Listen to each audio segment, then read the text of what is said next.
అనుకూలంగా ఉంటుంది. జూనియర్ ఎన్టీఆర్, రామ్ చరణ్, అల్లు అర్జున్, ప్రభాస్ ఇలా టాప్ హీరోస్, విజయ్ దేవరకొండ, టాలీవుడ్లో వీళ్ళకి సంబంధించిన కెరియర్ ఎట్లా ఉండబోతుందంటే? విజయ్ దేవరకొండ తప్ప అందరిది బాగానే ఉంది. ఇప్పుడు నువ్వు చెప్పింది విజయ్ దేవరకొండది బాగా, ప్రభాస్ది విజయ్ దేవరకొండది ఇద్దరిది ప్రాబ్లం. ఓకే, విజయ్ దేవరకొండది ఏంటి, చాలా యంగ్ అండ్ చాలా అయితే కెరియర్ బాగాలేదు. ఆయన శుక్రుడు నీచంలో ఉన్నాడు. ఆయనది మ్యారేజ్ ప్రాబ్లం ఉంటుంది, ప్లస్ కెరియర్ ప్రాబ్లం ఉంటుంది. దానికి సంబంధించి ఏంటి అంటే ఏమన్నా హోమాలు చేయాలా? వాళ్ళు వినప్పుడు మనం ఏం చేస్తాం? మనకి ఈయన మనిషి వెళ్ళిపోయి ఆయన పక్కకు ఉంది. ఇప్పుడు కొత్తగా మనం చెప్పేది ఏముంది? ఓకే, అంతే కదా. ఇప్పుడు వాళ్ళు ఒక స్టేజ్ పై కేటీఆర్ కానీ కంపారిటివ్లీ ఈ రోజు ఇప్పుడు కూడా సిరిసిల్లలో ఆయన మళ్ళీ విక్టరీ. మళ్ళీ నువ్వు అన్ని జనరలైజ్డ్. నేను ఆస్ట్రాలజర్ అమ్మా, పొలిటికల్ అనలిస్ట్ కాదు.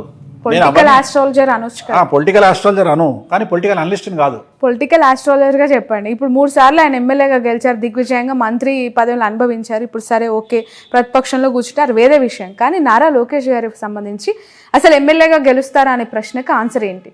ఎమ్మెల్యే గెలవచ్చు, అది పెద్ద విషయం ఏం కాదు. ముఖ్యమంత్రి కాలేరు. ఆయన జీవితంలో ముఖ్యమంత్రి అయ్యే యోగం లేదు.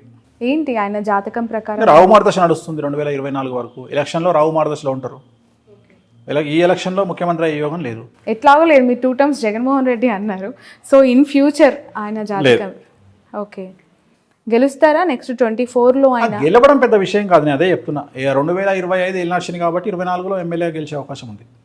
ఎమ్మెల్యేగా మంగళగిరి నుంచి. మంగళగిరి పోటీ చేస్తాడా ఇంకోటి మనం డిసైడ్ చేయలేం కదా. చాలా మందికి అర్థం కాని ఒక క్వశ్చన్, $1 మిలియన్ ప్రశ్న. చంద్రబాబు నాయుడు గారి అరెస్ట్ విషయంలో మీరు ఇందాకన్నా జూనియర్ ఎన్టీఆర్ ఎందుకు స్పందించలేదు అని చెప్పి, మీరేమనుకుంటున్నారు గురూజీ? అంటే ఎందుకు అంత సైలెంట్గా ఉండాల్సి వచ్చింది ఆయన? తన కెరియర్ మీద తనకున్న నమ్మకం, తనకు రాజకీయంగా కంటే సినిమా ఇండస్ట్రీ పరంగా తనకున్న నమ్మకం, ప్లస్ తిరుమల తిరుపతి దేవాలయంలో నేను వాళ్ళ అమ్మగారు కూర్చొని మాట్లాడినప్పుడు నన్ను ఒక ప్రశ్న అడిగారు ఆవిడ. ఎన్టీ రామారావు బర్త్ విషయంలో, జూనియర్ ఎన్టీఆర్ బర్త్ విషయంలో ఒక పెద్ద సమస్య ఉంది. ఆ సమస్య తెలియకుండా మీరు మావాడి జాతకాలు బాగా చెప్తున్నారు, ఎటా చెప్తున్నారు మీరు అని అడిగింది. ఆ సమస్య ఏందో నాకు తెలుసు తల్లి, ఇది సమస్య అని చెప్పిన. అనగానే షాక్ అయింది ఆమె. పెద్ద ఎన్టీఆర్ గారికి తప్ప, నాకు తప్ప, బాబుకి తప్ప, ముగ్గురికి తప్ప 4వ వ్యక్తికి తెలియదు, మీకు ఎట్లా తెలుసు అన్నది. నాకు తెలుసమ్మా అన్న నేను. ఆయనది మఖా నక్షత్రం, జూనియర్ ఎన్టీఆర్ది మఖా నక్షత్రం, జయలలితది కూడా మఖా నక్షత్రం, ప్లస్ ఆయన మంచి యోగంలో పుట్టిండు జూనియర్ ఎన్టీఆర్. కానీ ఆయన రాజకీయాల్లోకి రావడానికి టైం ఉంది. నేనే వాళ్ళ అమ్మతో అన్నది ఏంటంటే 2030 వరకు రాజకీయాల్లోకి రానియకండి బాబుని అని చెప్పిన. ఓకే, సో మీ సలహా అనమాట.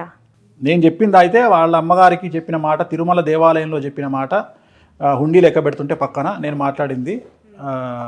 వైకుంఠ ద్వారం పక్కన కూర్చున్నప్పుడు దర్శనం అయిపోయిన తర్వాత ఆమె ఆ దేవాలయంలో మాట్లాడిన సందర్భంలో 2030 వరకు జూనియర్ ఎన్టీఆర్ రాజకీయాల్లోకి రాకుంటే బాగుంటుంది, 29 ఎలక్షన్లకు అయితే వద్దు అంటే 29 ఎలక్షన్ల వరకు ఎన్టీఆర్ గారు రాజకీయ అరంగేట్రం చెయ్యరు, కన్ఫర్మ్. ఓకే, వేణుస్వామి గారు, మనం చాలా జంటలు విడిపోవడానికి చూస్తున్నాం. పెళ్ళి అంటారు, వచ్చి పత్రిక ఇస్తారు, ఒక 6 నెలల తర్వాత విడాకులు అంటూ ఉంటారు. మీరు కూడా చాలా సెన్సేషనల్ న్యూసెస్ చెప్పారు వాటి పట్ల. ఎందుకు పెళ్ళిళ్ళు నిలబడట్లేదు? అవి పెద్దలు కుదిర్చిన వివాహమైనా, ప్రేమ వివాహమైనా, మీరు గతంలో చెప్పారు లాస్ట్ ఇంటర్వ్యూలో సమంత నాగచైతన్య యాస్టిస్ జరిగిందని. ఇప్పుడు మళ్ళీ కొత్తగా మ్యారిటల్ లైఫ్లోకి వచ్చిన జంటలు చాలామంది కూడా విడిపోయారు. బట్ ఆఫ్ ద రికార్డ్ నాకు చాలా చెప్తూ ఉంటారు. కానీ కొన్ని సెలబ్రిటీ జాతకాలకి సంబంధించి ఏం చెప్తారు? ఉదాహరణ ఇంకొక సెన్సేషనల్ కపుల్తో తీసుకుందాం. సో కొత్తగా పెళ్ళైన లావణ్య త్రిపాఠి అండ్ వరుణ్ తేజ్. సో ఆ ఇద్దరు జాతకాల్లో గురువు శుక్రుడు నీచంగా ఉన్నాడు కాబట్టి నాకు తెలిసి వాళ్ళు కూడా రేపొద్దున ఫ్యూచర్లో కలిసి ఉండే అవకాశాలు లేవు.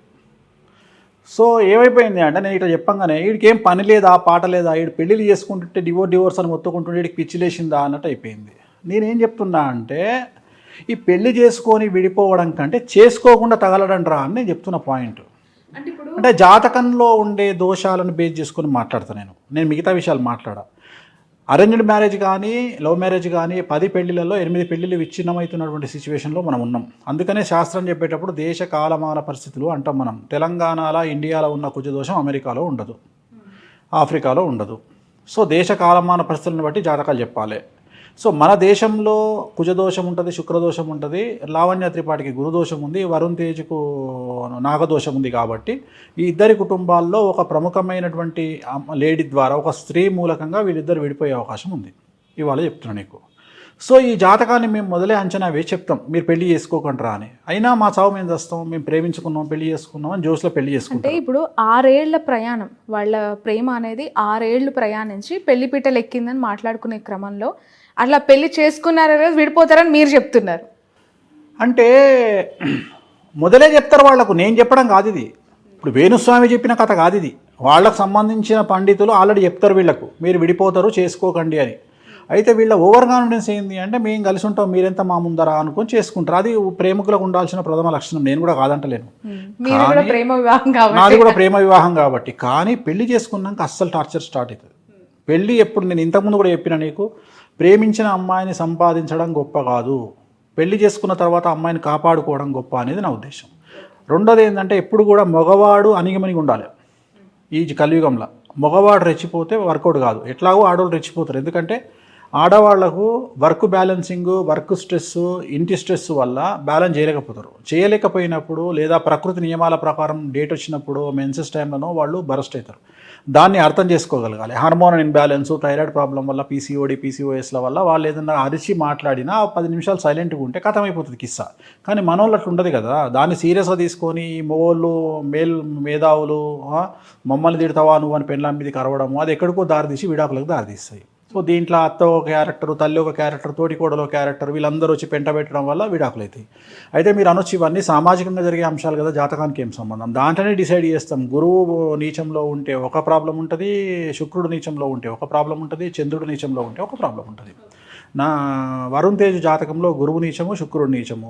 లావణ్య త్రిపాఠి జాతకంలో నాగదోషము, కుజదోషము. సో ఇన్ని దోషాల మధ్యన వాళ్ళిద్దరు కలిసి ఉండడం అనేది చాలా పెద్ద మిరాకిల్. అదొక పెద్ద మిరాకిల్, అదొక ఇక అర్థం కానటువంటి చిదంబర రహస్యం.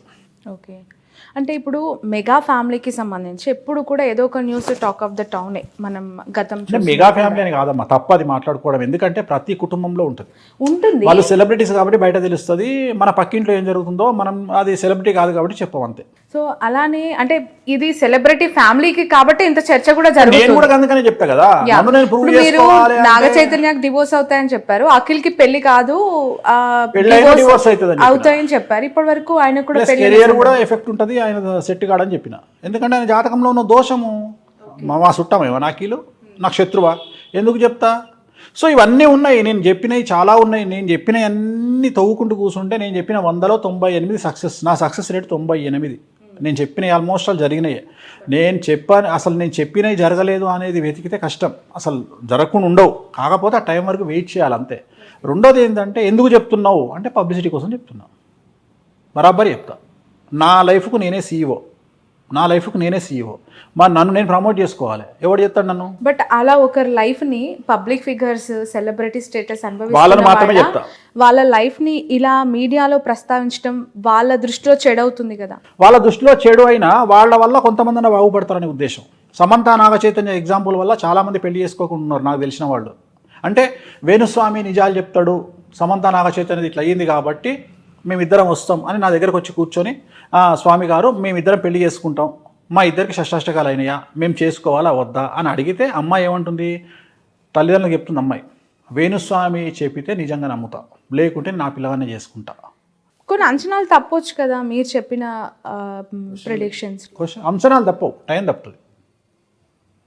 నేను డిసెంబర్ అంటే అది జూన్కి వెళ్ళొచ్చు, నేను జనవరి అంటే జూన్కి వెళ్ళొచ్చు, కానీ అంచనాలు తప్పవు, జరిగి తీరాల్సిందే. పాలలో ఉప్పు వేస్తే 100% పాలు విరిగిపోవలసిందే.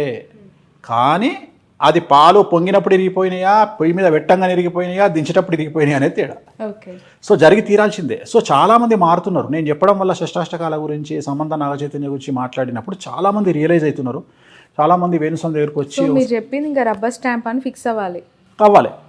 కాకపోతే నేనేం చేయలేను, నన్ను తిట్టుకున్నా నేనేం చేయలేను. ఇప్పుడు నేను నమ్మే వాళ్ళతో నాకు నా లింక్ అమ్మ, నమ్మనంతో నాకేం పని? ఈ ప్రపంచంలో ఇట్లా 2 చేతులు ఎత్తి నన్ను నమ్మితే నమ్మండి, నమ్మకపోతే నమ్మకండి అని చెప్పింది నేను ఒక్కడనే. ఇప్పటికి కూడా చెప్తున్నా, నేను ఇప్పుడు కూడా చెప్తా, చిన్న చిన్న సమస్యలకు నా దగ్గరికి రాకండి.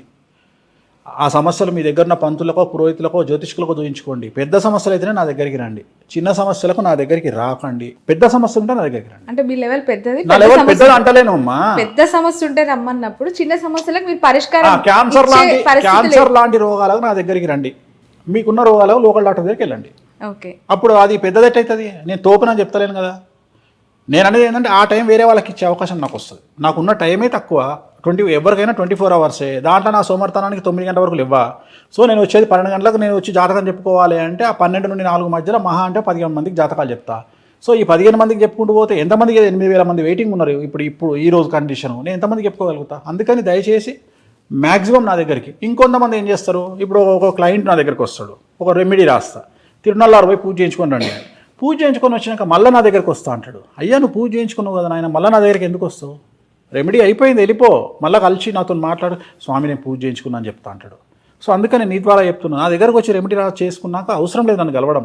Wait for time. ఆటోమేటిక్గా గ్రహాలు మారినప్పుడు మీ టైం పనిచేస్తుంది, ముందుకు వెళ్ళిపోతారు. బట్ అనేక సందర్భాల్లో మీరు చెప్పింది జరుగుతుంది అంటున్నారు, జరగాలని ఆశిస్తున్నాను, కానీ తప్పినప్పుడు వాళ్ళ నుంచి కొంత వ్యతిరేకత కూడా ఉంటుంది కదా, దాన్ని ఎలా ట్యాకిల్ చేస్తారు? అంటే జాతకంలో జరగకపోవడం అయితే లేదమ్మా, భగవంతుడి దయ వల్ల. నా ఫెయిల్యూర్ ఒక 2% పూజల విషయంలో ఫెయిల్ అయ్యే అవకాశం ఉంటుంది. అంటే వాళ్ళు నాకు సరిగా కమ్యూనికేట్ చేయలేకపోవడం, లేకపోతే నాకు ఇన్ఫర్మేషన్ సరిగా ఇవ్వకపోవడం, అక్కడ ఏమన్నా మిస్టేక్ జరిగి ఉంటుంది. కానీ నేను చెప్పిన ఇన్సిడెంట్ జరగకపోవడం అనేది అయితే లేదు, ఖచ్చితంగా జరిగి తీరాల్సిందే. ఎక్కడ ఫెయిల్యూర్ ఉంటుంది అంటే, ఇప్పుడు నేను ఎక్కడన్నా పూజ చేసిన దగ్గర, వాళ్ళకి రెమెడీలు చేసిన దగ్గర నేను ఇచ్చే రిజల్ట్ వాళ్ళకు వర్కౌట్ కాకపోవచ్చు. అది వాళ్ళ కమ్యూనికేషన్ ప్రాబ్లం వల్ల. అంటే ఇప్పుడు లేటెస్ట్గా మన యూఎస్ నుండి ఒక అతను నాకు ఫోన్ చేసి, నాకు పలానా మానసికమైన ఇబ్బందులు ఉన్నాయి, మా ఆవిడకు రెమెడీ చేయండి అన్నాడు. అంటే నేను రెమెడీ చేసిన తర్వాత వాళ్ళ ఆవిడ మానసికంగా బయటపడ్డది. అతను ఫోన్ చేసి సడన్గా అంటాడు, మా ఆవిడకు ఉద్యోగం లేదు అంటాడు. ఉద్యోగాలకు నేను పూజలు చేయగదా నాయన? నేను అన్నా, ఉద్యోగాలకు నేను పూజలు చేయగదా? నీ ఆవిడకు మానసికమైన సమస్య లేదు అంటే నేను చేసినా బాగుంది, బట్ మా ఆవిడకి ఇంతవరకు ఉద్యోగం రాదు, అది నా ప్రాబ్లం కాదు. సో అక్కడ కమ్యూనికేషన్ ప్రాబ్లం, అతను చెప్పుకోవడంలో కమ్యూనికేషన్ ప్రాబ్లం. నేను చెప్పేది నేను చేసేది పర్ఫెక్ట్గా చేస్తా, లేకపోతే నేను కాంప్రమైజ్ కాను, అసలు పూజలే చేయ 99%. రెండోది, నేను పూజలు చేసేది నీకు రాత్రి మూటల కట్టలు వచ్చి డబ్బుల కట్టలు వచ్చి పడతాయని చెయ్య. నీకు రాబోయే నివారణ, నీ తలలో పడాల్సిన రాయి నీ కాలు మీద పడడం వల్ల కాలుకు దెబ్బ తగులుతుంది, తలకు దెబ్బ తగలకుండా ఉంటుంది. నీకు